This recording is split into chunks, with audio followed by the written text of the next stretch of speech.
oil should pay for mounting damage from ocean storms and sea level rise. The comments were made by the Prime Minister of Antigua on day 3 of the climate change summit in Egypt. Developing nations are also demanding rich countries pay more money to help them adapt to climate change.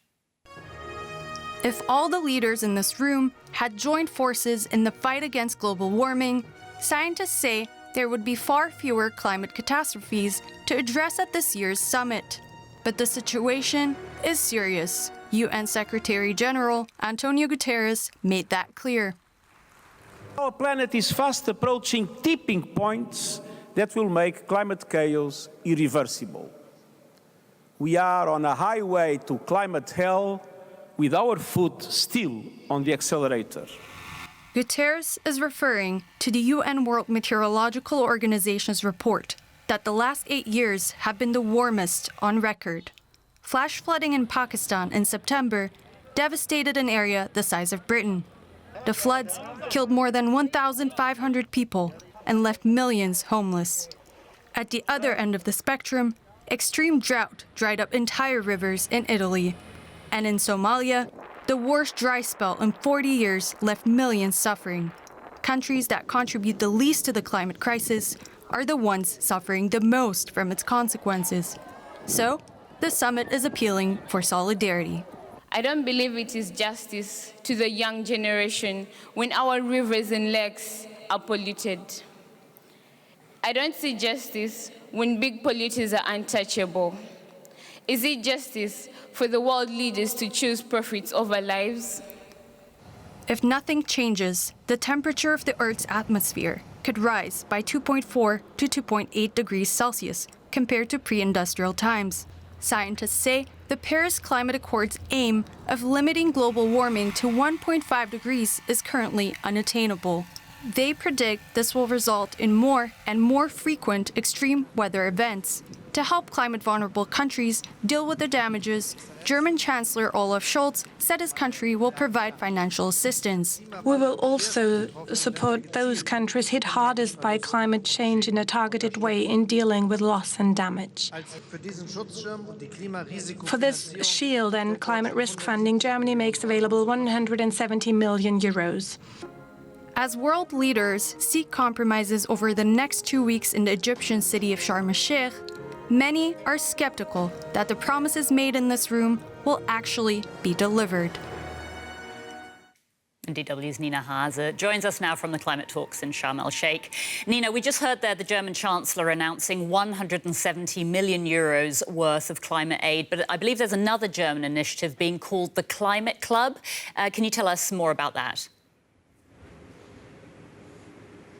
That is an idea that Olaf Scholz, the German Chancellor, has promoted for a very long time. And in his position as the president of the G7, he got the other leaders to agree that such a club would be launched by the end of this year. So what is it? It is essentially, the idea is that we've got all the goals in place, so with the Paris Agreement. Now we need the concrete steps to really move towards this industrial transformation, to really make sure that we have standards in place, that we have mechanisms in place, and that we have a system of monitoring just which steps need to be taken in which countries so that the industry can move towards this green economy, green production. So if you want an example, how do you make sure that a country that moves towards green industrial production when it comes to steel or cement, for example, doesn't suffer because this steel is produced in a different country the dirty way still and is of course much cheaper? That's the idea of this club. It would essentially pool existing mechanisms, it would be open to interested members around the world, and it would ideally help avoid trade barriers and ideally push forward in concrete terms this industrial transformation. In a nutshell, what more does the international community want from Germany in response to the climate emergency? Well, one of the big issues is, of course, money. Some of the pledges have been made, have still not been fulfilled. Olaf Scholz is seen as the leader of one of those countries that really has to push for more political will to actually get the money on the table. Germany itself has promised that by the year 2025, Germany will invest some 6 billion euros per year in international climate efforts. So this is something that he has to prove he wants to do. And of course, it's a difficult message because at the moment, Germany is investing more than it wanted to in fossil fuels. So he also has to convince the international community that Germany is still being earnest about its ambitions to be a global leader in climate protection while at the same time investing in fossil fuels. But he says it's a transitional phase. Our reporter Nina Haza there. Like many countries around the world, South Africa is struggling with the impact of a changing climate. It's suffered a series of severe droughts the past few years. Farmers are trying to adapt to the new weather patterns. DW's Adrien Griesch visited a farm in the Western Cape.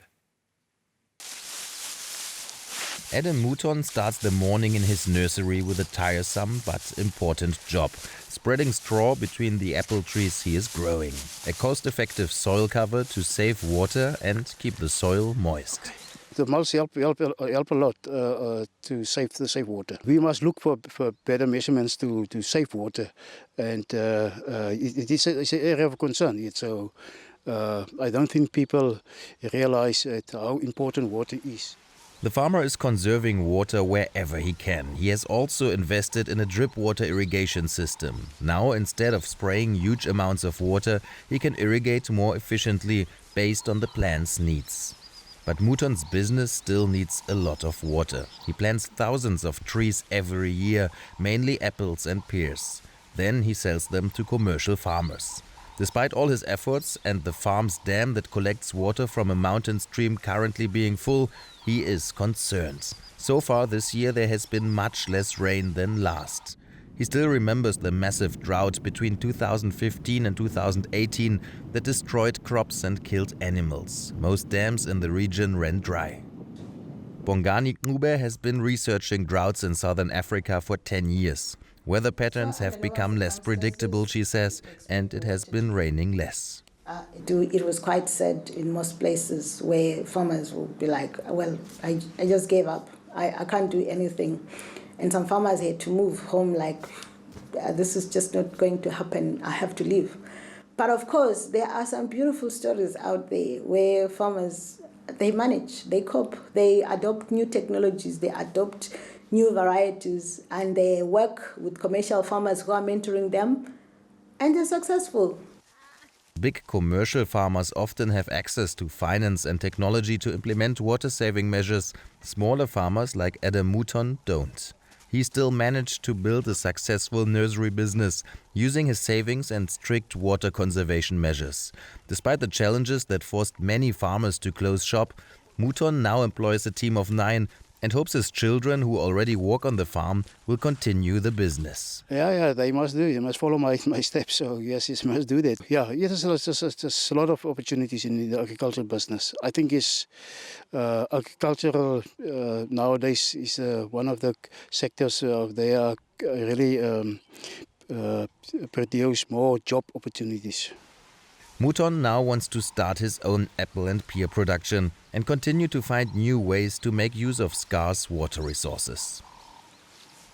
Joining me from the COP27 summit in Egypt, Martin Frick is director of the United Nations World Food Programme in Germany. Welcome to DW News. You'd think there'd be a much bigger global push to save water, considering the forecasts and the problems so many regions are already dealing with. Why do so many people still take water for granted?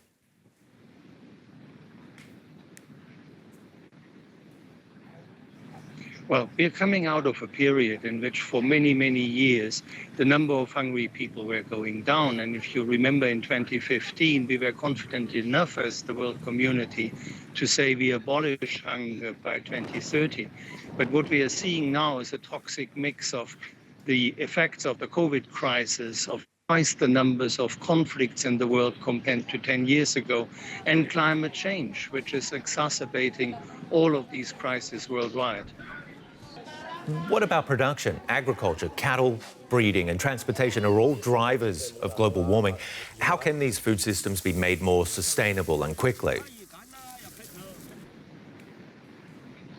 Well, you're perfectly right. If we take food as a system, we are looking at the biggest contributor to climate change and to greenhouse gas emissions. But we can turn that system around if we use more wisely the grains that we are having, if we are diversifying our diets, if we go back to localized various diets, if we work more with farmers to build up nature capital instead of depleting it, then there is a great way not only to create food security, but really to address the root causes of the climate crisis.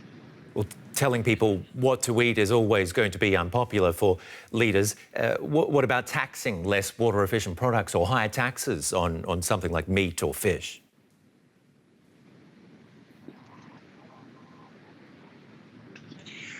It's a difficult question because, in fact, in some parts of the area in sub-Saharan Africa, for example, cattle can be a part of the solution. Restoring grasslands needs cattle. The problem is not cattle in itself. It is having thousands of animals in stables being fed by imported grains. Water is where vegetation is. Water is where soils are. And if we understand that, then the restoration of soils becomes the biggest water solution out there. Some practical solutions there from German Director of the UN World Food Programme, Martin Frick. Thank you very much for your time.